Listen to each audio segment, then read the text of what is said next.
Pro dan kontra terjadi saat proses belajar akan kembali dilakukan di Palembang, terutama orang tua siswa. Di tengah pandemi COVID-19 di Palembang, ancaman kesehatan siswa menjadi salah satu kekhawatiran orang tua. Pengamat pendidikan Sumatera Selatan Suherman menilai, pemerintah daerah dan dinas pendidikan harus melihat kondisi terkini pandemi. Jika suatu daerah masih dalam zona merah penularan COVID-19, agar menunda pelaksanaan KBM.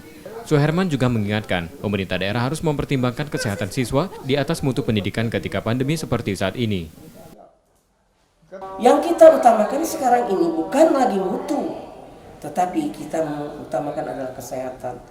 Karena kesehatan anak-anak ini adalah kesehatan generasi sebagai penerus bangsa, sebagai tongkat estafet untuk mengisikan, untuk melaksanakan pembangunan nasional. Generasi yang harus sehat, generasi yang harus cerdas, harus kita perhatikan.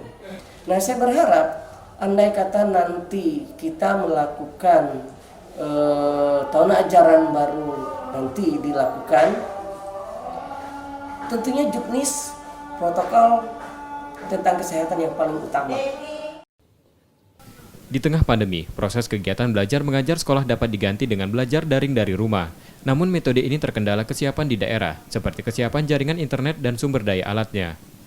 Nur Muhammad, Kompas TV, Palembang.